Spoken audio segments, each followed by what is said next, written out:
আল্লাহ তাআলার দরবারে লাখো কোটি শুকরিয়া আদায় করব যে আল্লাহ তাআলা আমাদেরকে পবিত্র মাস জিলহজ মাসের প্রথম জুমার নামাজকে লক্ষ্য করে মসজিদে আসার বসার তৌফিক দিয়েছেন। সেজন্য সকলেই একবার উচ্চ আওয়াজ দিয়ে শুকর আদায় করি আলহামদুলিল্লাহ।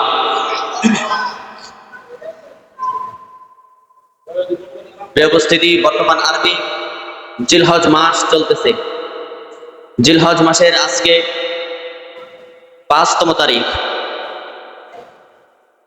পৃথিবীর শুরু থেকেই গণনার দিক দিয়ে আরবি মাস হচ্ছে 12টা। কয়টা? 12টা। এর মধ্যে 4টা মাস আল্লাহ তাআলা কোরআনের মধ্যেই বয়ান করেছেন। এই 12টা মাসের মধ্যে 4টা মাস হচ্ছে গুরুত্বপূর্ণ, সবচেয়ে সম্মানিত। এই 4টা মাসের মধ্যে এই 4টা মাস কি কি? হাদিস শরীফের মধ্যে আসছে একসাথে 3টা মাস, আর আরেকটা মাস হচ্ছে রজব মাস। একসাথে 3টা মাস কি কি? জিলকদ, জিলহজ এবং মুহররম। প্রিয় উপস্থিতি, জিলকদ মাস আমরা অতিক্রম করে আসছি। বর্তমান চলমান মাস জিলহজ মাস। জিলহজ মাসের আজকে 5তম তারিখ। জিলহজ মাসের প্রথম 10 দিন, এই প্রথম 10 দিন সম্পর্কে হাদিস শরীফের মধ্যে অনেক গুরুত্ব বর্ণনা করা হয়েছে। এমনকি আল্লাহ তাআলার কাছেও এই প্রথম 10 দিনের অত্যন্ত গুরুত্ব ছিল। জিলহজ্জের আজকে যেহেতু 5 তারিখ, 5টা দিন আমরা অতিক্রম করে ফেলছি, আর মাত্র 5টা দিন আছে আমাদের হাতে। এই জিলহজ মাসের প্রথম 10 দিনের গুরুত্ব সম্পর্কে হাদিস শরীফের মধ্যে পাওয়া যায়। জিলহজ মাসের প্রথম দশকের এক এক দিন রোজা রাখলে 1 বছর রোজা রাখার সওয়াব হয়। সুবহানাল্লাহ। এবং এক একটা রাত ইবাদত করে কাটাইলে হাদিস শরীফের মধ্যে পাওয়া যায় লাইলাতুল কদরে, কদরের রাতে ইবাদত করার মতো সওয়াব আল্লাহ তাআলা দান করেন। সুবহানাল্লাহ। এই 10টা দিন আল্লাহ তাআলার কাছে কেমন গুরুত্বপূর্ণ! আল্লাহ তাআলা সূরা ফাজরের মধ্যে 30তম পারা সূরা ফাজরের মধ্যে আল্লাহ এই 10 দিনের কসম করে কথা বলেছেন। কোরআন শরীফের মধ্যে আছে ওয়াল ফাজর ওয়া লায়ালিন আশর। আল্লাহ তাআলা 10 দিনের কসম করেছেন। কেন 10 দিনের কসম করেছেন? এই 10 দিনের গুরুত্ব আল্লাহ তাআলার কাছে অনেক বেশি। প্রিয় উপস্থিতি, আমরা যখন দুনিয়ার জমিনে মানুষ একজন আরেকজনকে কথা বিশ্বাস করাইতে গিয়ে বা বুঝাইতে গিয়ে মানুষ বিভিন্ন সময় কসম করে, বলে যে মায়ের কসম, মায়ের দুধের কসম, বাবার কসম, এমন ধরনের কসম করে, যদিও সেগুলা ঠিক না। এমন ধরনের কসম করে থাকে। সে বোঝাতে চায় যে আমি আমার সবচেয়ে গুরুত্বপূর্ণ জিনিসটা কসম করে বলছি, আমি এটা করি না। আল্লাহ তাআলা প্রিয় কিছু মুহূর্তের মধ্য থেকে এই জিলহজ মাসের প্রথম দশকের কসম করেছেন। এর মানে বোঝা যায় এই জিলহজ মাসের প্রথম দশকের আল্লাহ তাআলার কাছে গুরুত্ব আছে না নাই? আছে। আমরা যদি হাদিস শরীফের দিকে তাকাই, আল্লাহ নবী একদিন মসজিদের মধ্যে সাহাবা কেরামদেরকে এই 10 দিনের গুরুত্ব সম্পর্কে বুঝাইতেছে। এই 10 দিন অত্যন্ত গুরুত্বপূর্ণ। এই 10 দিনের ইবাদত, 10 দিনের আমল অন্যান্য সব দিনের চেয়ে বেশি মর্যাদাপূর্ণ এবং আল্লাহ তাআলার কাছে প্রিয়। আল্লাহ নবী যখন এই হাদিস সাহাবা কেরামদেরকে বলতেছেন এই 10 দিনের অনেক গুরুত্ব আছে, আল্লাহ তাআলার কাছে অনেক প্রিয়, উপস্থিত সাহাবা কেরামদের মধ্য থেকে একজন সাহাবী অথবা কয়েকজন সাহাবী জিজ্ঞেস করলেন, হে আল্লাহর রাসূল, এই শেষ দশকের প্রত্যেকটা দিন যদি, প্রত্যেকটা আমল যদি আল্লাহ তাআলার কাছে এতই গুরুত্বপূর্ণ বা প্রিয় হয়ে থাকে, তাহলে এত মর্যাদাপূর্ণ যদি হয়, প্রিয় হয়, তাহলে কি জিহাদের চেয়েও এই 10 দিনের আমল বেশি গুরুত্বপূর্ণ? সাহাবায়ে কেরাম জিজ্ঞেস করতেছেন, জিহাদের চেয়েও কি এই 10 দিনের আমল বেশি গুরুত্বপূর্ণ? আল্লাহ নবী বললেন, হ্যাঁ অবশ্যই। আল্লাহর রাস্তায় জিহাদ করার চেয়েও এই 10 দিনের আমল বেশি গুরুত্বপূর্ণ। তবে আল্লাহ নবী বলেন, তবে ওই মুজাহিদ ব্যতীত, যে মুজাহিদ তার জান মাল নিয়ে আল্লাহর রাস্তায় যুদ্ধ করার জন্য বের হয়েছে, তার জান মালের কোনোটাই রিপ্লাই আসে না, ফিরত আসে না। মানে যে আল্লাহর রাস্তায় তার জানও ব্যয় করেছে, এমনকি মালও ব্যয় করেছে। ওই মুজাহিদ ব্যতীত যারা গাজী আছে, যুদ্ধের ময়দানে জিহাদ করতে যারা যায়, ফিরে আসলে তারা হয়ে যায় গাজী। আর যদি শহীদ হয়ে যায়, তার তো বলতে ওইখানে যদি কাফেরদের হাতে মৃত্যুবরণ করে তারা শহীদ হয়ে যায়। তো এই হাদিস থেকে আমরা জানতে পারলাম আল্লাহ নবী বোঝাতে চেয়েছেন যে গাজীদের চেয়েও যারা যুদ্ধের ময়দানে জানমাল নিয়ে যায়, যুদ্ধ জেহাদ করে, তাদের চেয়েও, এই যুদ্ধ করার চেয়েও এই 10 দিনের ভিতরে আমল করার গুরুত্ব আল্লাহ তাআলার কাছে বেশি। এজন্য আমরা 5টা দিন অতিবাহিত করেছি, আর মাত্র 5 দিন বাকি আছে, 4 দিন বাকি আছে। চতুর্থ দিন তো রোজা রাখবো, চতুর্থ দিন ইয়ামে আরাফা। এই 4টা দিন আমরা নামাজের ক্ষেত্রে একটু বর্ধন করব। হাদিস শরীফের মধ্যে এই দিনগুলো কাটানোর ক্ষেত্রে আল্লাহ নবী দিক নির্দেশনা দিয়েছেন, এই দিনগুলো তোমরা বেশি বেশি তাসবিহ তাহলিল পালন করবা, তাসবিহ পড়বা এবং তাকবীর পড়বা। এই 10 দিনের মধ্যে তাকবীর বেশি পরিমাণে পড়ার কথা আছে সহিহ হাদিসের মধ্যে। তাকবীর কি সবাই পারেন? আল্লাহু আকবার, আল্লাহু আকবার, লা ইলাহা ইল্লাল্লাহ, আল্লাহু আকবার, আল্লাহু আকবার, ওয়ালিল্লাহিল হামদ। এই 10 দিনে হাদিস শরীফের মধ্যে আছে ঈদুল আজহার আগের এই মাসের প্রথম যে 10 দিন আছে, এই 10 দিন তোমরা জোরে জোরে করো, এমন ভাবে করো তোমার আওয়াজ যেন আরেকজন শুনতে পায়, সেও যেন পড়তে উদ্বুদ্ধ হয় এবং সেও যেন পড়ে। এজন্য আজ থেকেই আমরা বেশি বেশি তাকবীর পড়ব। তাকবীর এটাও তো আল্লাহ তাআলার গুণগান গাওয়া হয়, তাসবিহ পড়া হয়। হাদিস শরীফের মধ্যে আছে এই 10টা দিন তোমরা বেশি বেশি তাসবিহ পড়ো এবং তাকবীর পড়ো। এই 10 দিন আমরা কিভাবে কাটাইতে পারি? হাদিস শরীফের মধ্যে আসছে এই 10টা দিন বেশি পরিমাণে নামাজ পড়বে। নফল নামাজের কথা বলা হয়েছে। ফরজ নামাজ তো পড়বাই, নফল নামাজ বেশি বেশি করে পড়ো। আজকে নফল কোথায়, নফল কই? ফরজই তো করি না। ফরজের ক্ষেত্রে বাধা আসে যে ফরজের জন্য, নামাজের জন্য আমাদেরকে ডাকবা না। এই হচ্ছে সমাজের অবস্থা। এই 10 দিন আমরা কিভাবে কাটাইতে পারি? ফরজ নামাজের পাশাপাশি বেশি বেশি নফল নামাজ পড়ব এবং কুরআন তেলাওয়াত করার চেষ্টা করব, জিকির করব। সারাক্ষণ যখন অবসর থাকি জিকির করে করে কাটাবো। বিশেষ করে দোয়া করব এবং তাওবা ইস্তিগফার করব। কারণ এক একটা দিন এক একটা বছরের সমান, এক একটা দিন এক একটা বছরের সমান। একদিনের ইবাদত 1 বছরের ইবাদতের সমান। এজন্য এই দিনগুলোকে আমরা গুরুত্ব সহকারে কাটাবো। এক হাদিসের মধ্যে আছে আল্লাহ নবী সাহাবায়ে কেরামদেরকে বলছেন, তোমরা এই দিনগুলোতে তাসবিহ তাহলিল এবং তাহমিদ দ্বারা ভরপুর করো, কাটিয়ে দাও।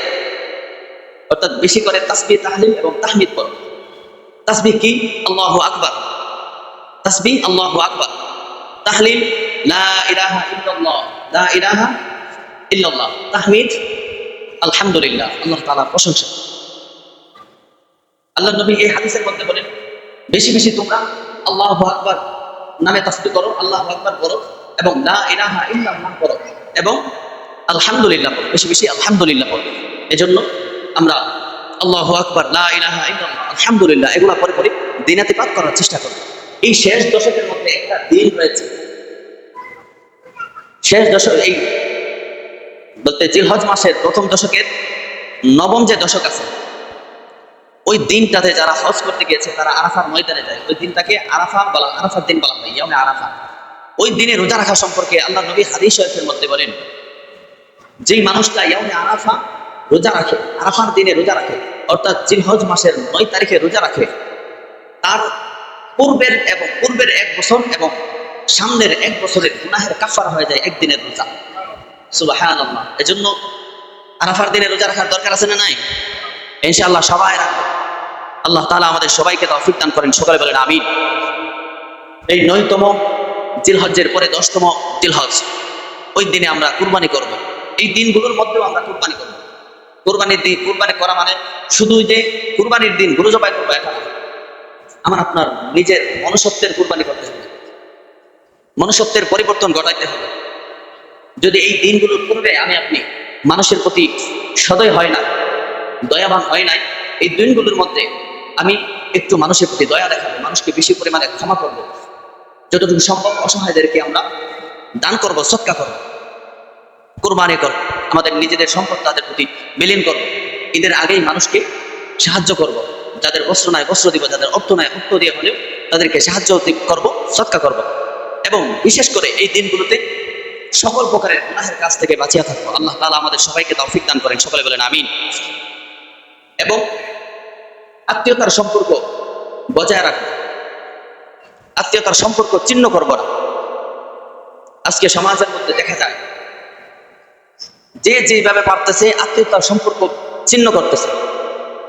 ভাই বোনের প্রতি খেয়ানত, বোনের কোনো খোঁজ খবর রাখে না, এক সন্তানের প্রতি গুরুত্ব বেশি দেয়, আরেক সন্তানকে দেখতে পারে না। এমন আছে না নাই? এমনকি আত্মীয় মায়ের বোনকে এক বোনকে দেখতে পারে, আরেক বোন তেমন আপ্যায়ন করে না, সেজন্য মায়ের আরেক বোনকে অর্থাৎ খালাম্মাকে দেখতে পারে না। বাবার বোনদেরকে তো বলাই যায় না, বাবার বোন তো অনেকটাই অবহেলিত, বাবার বোনদেরকে অবহেলা করা হয়। এজন্য অবহেলা করা যাবে না, আত্মীয়তার সম্পর্ক বজায় রাখতে হবে। আল্লাহ নবীর হাদিসের মধ্যে আছে, দুনিয়ার জমিনে দুইটা কাজের পরিণাম আল্লাহ তাআলা দুনিয়াতেই দিয়ে থাকে। দুইটা বদ কাজের, একটা হচ্ছে মাতা পিতার হক না আদায় করলে এর পরিণামটা আল্লাহ তাআলা দুনিয়াতেই দিয়ে থাকেন। আরেকটা হচ্ছে যে আত্মীয়তার সম্পর্ক ছিন্ন করলে এর পরিণাম আল্লাহ তাআলা আযাব বা শাস্তি দুনিয়াতেই দিয়ে থাকেন, আখিরাতে তো আছেই। এজন্য আত্মীয়তার সম্পর্ক আমরা মজবুত করব। প্রিয় উপস্থিতি, গত সপ্তাহে ইব্রাহিম আলাইহিস সালাতু ওয়াস সালামের জীবনী থেকে এই যে পশু জবাই করার যে সূচনা, ওইটা আমরা জেনেছিলাম। কিয়ামত পর্যন্ত মানুষ যে পশু জবাই করবে, হালাল পশুগুলো জবাই করবে, ওই সূচনাটা আমরা জেনেছিলাম। তবে পৃথিবী আল্লাহ তাআলা যখন বানিয়েছেন, পৃথিবীর প্রথম মানুষ আদম আলাইহিস সালাতু ওয়াস সালাম এবং হাবিল কাবিলকে যে আদম আলাইহিস সালাতু ওয়াস সালামের মাধ্যমে পাঠিয়েছিলেন, ওই যে পৃথিবীর শুরুতেই হাবিল কাবিলের মাধ্যমে আল্লাহ তাআলা কুরবানির একটা সূচনা করেছেন। আল্লাহ তাআলা ওইখানে মানুষের হাবিল কাবিলের উপর কুরবানি দিয়ে, অর্থাৎ তাদের দ্বারা কুরবানি করে আল্লাহ তাআলা বলতে মানুষের মন পরীক্ষা করেছেন এবং মানুষকে শিক্ষা দিয়েছেন, যারা আল্লাহর জন্য কুরবানি করে তাদের কুরবানিটাকেই আল্লাহ তাআলা কবুল করে। হাবিল কাবিলের ঘটনা অনেকেই জানি, অনেকেই জানে না। হাবিল এবং কাবিল আদম আলাইহিস সালাতু ওয়াস সালামের সন্তান ছিলেন, দুই সন্তান। হাবিল কাবিল তাদের দুইজনকে আল্লাহ তাআলার পক্ষ থেকে কুরবানি করার আদেশ করা হয়। যখন কুরবানি করার আদেশ করা হয়েছে, হাবিল সে ছিল একটু পরহেজগার, আর কাবিল সে একটু বলতে পরহেজগার ছিল না। আল্লাহ তাআলার প্রতি তেমন তার গুরুত্ব ছিল না। আল্লাহ তাআলার পক্ষ থেকে যখন আদেশ করা হলো তোমরা আল্লাহর রাস্তায় কুরবানি করো, হাবিল সে পেশায় একজন বিভিন্ন প্রাণী পালতো আর কি। হাবিল তার পশুগুলোর মধ্যে থেকে সবচেয়ে বড় পশুটাকে আল্লাহর রাস্তায় কুরবানি করে দিয়েছে। আর কাবিল সে একজন কৃষিবিদ ছিল, সে তার কিছু শস্য আল্লাহর রাস্তায় কুরবানি করছে।